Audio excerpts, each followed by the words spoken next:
ಕಲಘಟಕಿ ತಾಲೂಕಿನ ಆರೆಬಸನಕೊಪ್ಪ ಗ್ರಾಮದ 196 ಎಕರೆ ವಾರಸುದಾರರಿಲ್ಲದ ಸರ್ಕಾರಿ ಜಮೀನನ್ನ ನಕಲಿ ಜಿಪಿಎ ಮತ್ತು ದಾಖಲೆಗಳನ್ನು ಸೃಷ್ಟಿಸಿ ಕಬಳಿಸಲು ಯತ್ನಿಸಿರುವ ಗಂಭೀರ ಪ್ರಕರಣ ಬೆಳಕಿಗೆ ಬಂದಿದ್ದು, ಈ ಅಕ್ರಮದ ಬಗ್ಗೆ ಸುದ್ದಿ ಮಾಡಲು ಹೋದ ವಿಜಯ ನ್ಯೂಸ್ ವಾಹಿನಿಯ ವರದಿಗಾರನ ಮೇಲೆಯೇ ಹಲ್ಲೆ ನಡೆಸಿ ಕೊಲೆ ಮಾಡಲು ಯತ್ನಿಸಿರುವ ದಾರುಣ ಘಟನೆ ನಡೆದಿದೆ. ಕಂದಾಯ ಹಾಗೂ ಪೊಲೀಸ್ ಇಲಾಖೆಯ ಕೆಲ ಭ್ರಷ್ಟ ಅಧಿಕಾರಿಗಳ ನೇರ ಸಹಕಾರದಿಂದಲೇ ಈ ಅಕ್ರಮ ವರ್ಗಾವಣೆ ನಡೆದಿದೆ ಎಂದು ಸ್ಥಳೀಯರು ಮತ್ತು ರೈತರು ತೀವ್ರ ಆಕ್ರೋಶ ವ್ಯಕ್ತಪಡಿಸಿದ್ದು, ಯಾವುದೇ ಕಾನೂನು ಪ್ರತಿಕ್ರಿಯೆ, ವಿಚಾರಣಾ ನೋಟಿಸ್ ಅಥವಾ ಸಹಿಗಳನ್ನು ಪಡೆಯದೆ ರಾತ್ರೋರಾತ್ರಿ ಜಮೀನು ವರ್ಗಾವಣೆ ಮಾಡಿಕೊಳ್ಳಲಾಗಿದೆ ಎಂದು ಆರೋಪಿಸಿದ್ದಾರೆ.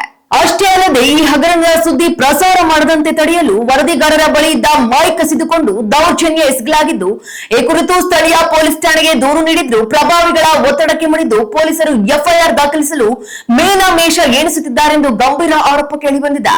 ಯಾರಾದರೂ ಕಬ್ಜಾ ಬಿಡಿಸಬೇಕಾದರೆ ನ್ಯಾಯಾಲಯದ ಆದೇಶ ಬೇಕು ಎಂದು ರೈತರು ಮತ್ತು ವರದಿಗಾರರು ಪೊಲೀಸ್ ಇನ್ಸ್ಪೆಕ್ಟರ್ ಕೌಜಲಗಿ ಅವರಿಗೆ ಮನವರಿಕೆ ಮಾಡಿಕೊಡಲು ಯತ್ನಿಸಿದ್ರೂ ಪ್ರಯೋಜನವಾಗಿಲ್ಲ. ಸದ್ಯ ಈ ಇನ್ಸ್ಪೆಕ್ಟರ್ ಮತ್ತು ವರದಿಗಾರರ ನಡುವಿನ ಆಡಿಯೋ ಸಂಭಾಷಣೆ ಸಾಮಾಜಿಕ ಜಾಲತಾಣ ಹಾಗೂ ಸುದ್ದಿವಾಹಿನಿಯಲ್ಲಿ ವೈರಲ್ ಆಗಿದ್ದು, ಜಿಲ್ಲಾಡಳಿತ ಕೂಡಲೇ ಎಚ್ಚೆತ್ತುಕೊಂಡು ಸಮಗ್ರ ತನಿಖೆ ನಡೆಸಿ ತಪ್ಪಿತಸ್ಥರ ವಿರುದ್ಧ ಕಠಿಣ ಕ್ರಮ ಕೈಗೊಳ್ಳಬೇಕು ಹಾಗೂ ಪತ್ರಕರ್ತರಿಗೆ ರಕ್ಷಣೆ ನೀಡಬೇಕು ಎಂದು ಸಾರ್ವಜನಿಕ ವಲಯದಲ್ಲಿ ಒತ್ತಾಯ ಕೇಳಿಬಂದಿದೆ.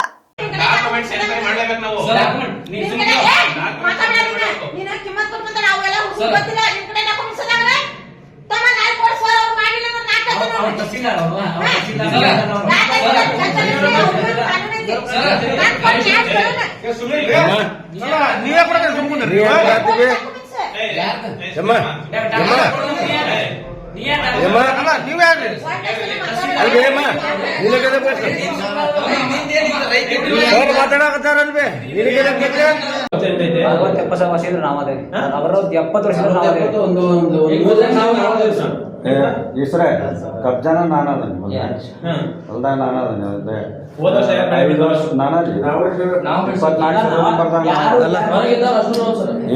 ಕರೆಕ್ಟ್ ಆಗಿ ಮಾತಾಡ್ಬೇಕು ಮೂರ್ತಿ, ಹಂಗ ಮಸೂಲ್ ಮಾತಾಡ್ಬಾರ್ದ. ಕಬ್ಜಾ ನಾನದ ಹೊಲ್ದಾಗ